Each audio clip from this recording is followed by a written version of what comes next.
Assalamualaikum warahmatullahi wabarakatuh. Halo sahabat PBG, salam sehat bagi kita semua. Pada kesempatan video kali ini, kelompok kami ingin mempresentasikan hasil kerja kelompok kami mengenai teori belajar yang dapat diimplementasikan pada kurikulum saat ini, yaitu kurikulum merdeka. Namun sebelumnya, saya ingin memperkenalkan anggota kelompok kami, yaitu yang pertama ada Ayu Murtini Cahyani, ada Bagus Nugraha Adin Saputra atau saya sendiri, Dian Vergi Mariska, dan juga Erlina Fidirina Hirohmah. Pada kesempatan kali ini silahkan kita simak bersama bagaimana pemaparannya. Mari kita lihat. Pada teori belajar behavioristik ini memfokuskan kepada perubahan tingkah laku dari peserta didik karena adanya stimulus dan respon. Jika dikaitkan dengan kurikulum Merdeka Belajar, dapat diterapkan di kelas dengan guru menjadi seorang fasilitator atau yang memberikan pertanyaan-pertanyaan pemantik kepada peserta didik. Kemudian peserta didiklah yang akan menjawab pertanyaan tersebut atau meresponnya. Dapat dilakukan dengan cara individu maupun kelompok. Siswa atau kelompok yang dapat merespon pertanyaan dari guru akan mendapatkan sebuah reward. Yang kedua, yaitu sosial kognitif. Pada teori belajar ini, siswa difokuskan pada kognitifnya, yaitu berupa pengetahuan, perilaku, dan juga lingkungannya. Jika dikaitkan dengan kurikulum yang diterapkan di Indonesia saat ini, yaitu kurikulum merdeka, siswa diberikan kebebasan dalam hal proses pembelajaran, yaitu bisa dilakukan di dalam kelas maupun berada di luar kelas. Lalu bagaimana cara penerapannya? Dalam penerapannya itu sendiri, siswa diberikan kebebasan dengan cara mengingat, kemudian mengamati, lalu menerapkan. Dari tiga hal tersebut, tujuan akhirnya yaitu terjadinya perubahan perilaku dari siswa. Harapannya siswa mampu mengembangkan potensinya sendiri tanpa harus diberikan selalu materi-materi oleh Bapak Ibu guru. Jadi lebih mengajak siswa untuk kreatif dengan cara tiga hal itu tadi. Oke, teori selanjutnya yaitu teori belajar konstruktivisme. Apa sih teori belajar konstruktivisme? Teori belajar konstruktivisme ini lebih difokuskan pada pengalaman dan informasi yang baru. Pengetahuan tumbuh dan berkembang melalui pengalaman. Pemahaman akan semakin berkembang dengan diujinya pengalaman baru. Pada proses pembelajaran secara tidak langsung kita sering mengkaitkan informasi yang sudah kita dapat dengan pengalaman yang sudah kita alami.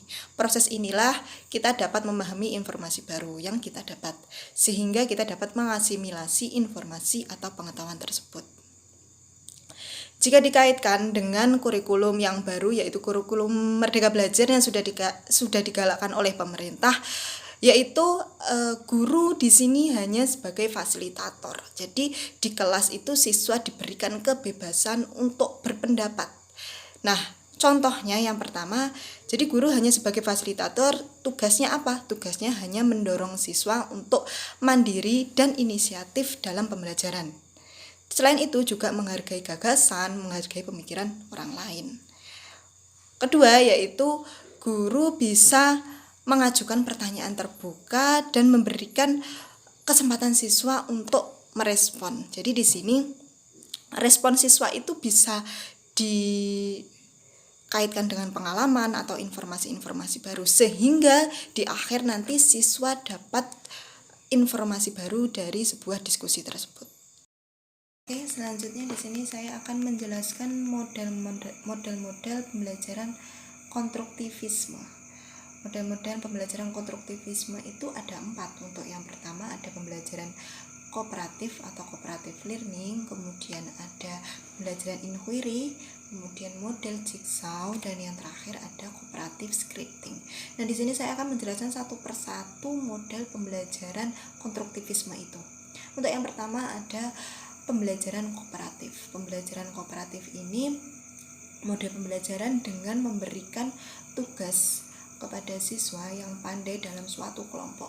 Jadi di sini nanti siswa yang pandai itu diberikan tugas, kemudian nanti akan disampaikan ke teman-teman satu kelompoknya dengan harapan atau tujuan untuk yang pertama untuk melatih tanggung jawab, kemudian yang kedua untuk melatih rasa peduli siswa terhadap sesama siswa dan orang lain.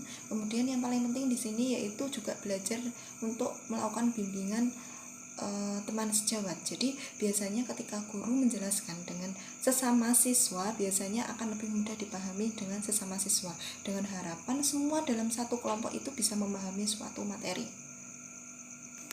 Oke, selanjutnya yang kedua yaitu model pembelajaran inquiry. Nah, model pembelajaran inquiry ini mengajak siswa untuk aktif bertanya, kemudian eksperimen secara mandiri. Jadi di sini peran guru sangat penting di sini. Untuk yang pertama yang pasti guru harus mendorong siswa atau memotivasi siswa agar siswa itu semangat untuk bertanya, semangat untuk eksperimen dan lain sebagainya. Kemudian yang kedua juga guru itu menggerakkan dalam menemukan suatu jawaban. Jadi di sini guru tidak menggerakkan step by step, tetapi misal memberi clue atau memberikan semangat, memberikan motivasi agar siswa itu lebih semangat lagi dalam eksperimen atau memahami suatu materi di kelas. Tujuannya apa? Tujuannya untuk yang pertama meningkatkan dan mengembangkan kemampuan siswa itu sendiri. Yang pasti di sini harapannya siswa itu dapat memahami suatu materi dengan mudah. Selanjutnya nomor 3 yaitu model pembelajaran kooperatif scripting. Jadi di sini model pembelajarannya lebih ke diskusi atau kelompok. Jadi di sini guru itu membagi kelompok berpasangan. Jadi kelompoknya berpasangan, kemudian guru memberikan tema atau materi setiap kelompok. Di sini juga setelah itu guru membagi siapa yang akan mendengarkan, siapa yang nantinya akan membacakan hasil diskusinya. Nah, setelah itu siswa mempresentasikan di depan kelas. Jadi untuk yang presentasi nanti berarti presentasi, untuk yang mendengarkan itu nanti tugasnya untuk memberikan kritik atau saran dari kelompok lain, presentasi dari kelompok lain. Dengan harapan di sini semua materi yang disampaikan oleh siswa dapat dipahami. Setelah itu nanti juga gantian, yang sebagai pendengar nanti menjadi pemateri atau presentasi, dan yang presentasi nanti juga akan bertukar peran menjadi pendengar. Seperti itu untuk model pembelajaran kooperatif scripting, dengan tujuan meyakinkan pasangan untuk melakukan suatu keterampilan. Oke, yang terakhir yaitu model jigsaw. Jadi model jigsaw ini siswa memiliki tanggung jawab yang lebih besar dalam proses pembelajaran. Jadi ini difokuskan kepada siswa untuk berkelompok. Jadi di sini siswa sudah dikelompokkan per kelompok. Misalnya ada 5 siswa nih membahas tema A. Nanti setelah itu, setelah hasil diskusinya sudah, setelah itu nanti setiap anggota kelompok ini menyebar ke kelompok lain dengan tema yang lain. Setelah itu kembali lagi ke kelompok awal dan menjelaskan kepada teman-teman satu kelompok apa yang sudah dibahas di tema-tema yang lain. Dengan harapan di sini siswa dapat memahami semua materi yang ada di kelas tersebut. Seperti itu. Nah, itu tadi model-model pembelajaran konstruktivisme. Ada 4. Untuk yang pertama ada pembelajaran kooperatif, pembelajaran inquiry, kemudian model jigsaw, dan yang terakhir kooperatif scripting. Semoga bermanfaat. Terima kasih. Baik, untuk selanjutnya kami akan mempresentasikan hasil diskusi kami mengenai contoh permasalahan yang sudah diberikan. Yang pertama yaitu Tania berusia 7 tahun memiliki kemampuan rendah dan keinginan yang rendah untuk sukses. Dalam hal ini kita dapat melihat kata kunci yang pertama yaitu memiliki kemampuan yang rendah, serta yang kedua yaitu keinginan yang rendah untuk sukses. Dalam hal ini menurut kelompok kami, peran wali kelas dan guru mata pelajaran sangat penting, dikarenakan dalam hal ini untuk memicu kemampuan rendah dari seseorang itu harus ada perubahan proses, baik proses pelajaran maupun proses yang lainnya. Dalam proses pembelajaran ini, wali kelas dan guru mata pelajaran harus memvariasikan bentuk proses pembelajarannya agar seseorang itu menjadi meningkat. Yang pertama itu. Yang kedua yaitu tentunya ada pemberian ice breaking. Pemberian ice breaking di sini dengan tujuan agar siswa lebih rileks, lebih enjoy, dan lebih bisa menerima materi yang diberikan oleh guru mata pelajaran untuk meningkatkan kemampuan dari yang rendah menjadi lebih tinggi. Kemudian yaitu tentunya ada pemberian reward untuk yang ketiga. Dengan adanya reward tentunya memacu seseorang untuk mencapai tujuan tertentu. Jadi apabila seseorang itu memiliki keinginan kemampuan yang rendah maupun keinginan yang rendah, bisa dikasih reward. Jadi, tujuan saya untuk mendapatkan itu. Mulai dari situ seseorang akan terbiasa untuk terus meningkat dengan meskipun dengan dibantu oleh pacuan reward tersebut. Namun reward itu diberikan sekali atau dua kali saja agar tidak menjadi kebiasaan siswa untuk meningkatkan kemampuan pada dirinya. Namun dengan tujuan yang baik, yaitu apabila dengan melakukan teknik yang biasa tidak bisa dilakukan, dengan memberikan reward ini diharapkan bisa memacu dari diri siswa tersebut. Kemudian dalam hal ini guru BK, orang tua maupun orang-orang terdekat dari siswa itu juga sangat penting, karena motivasi ini sangat diperlukan oleh si anak tersebut.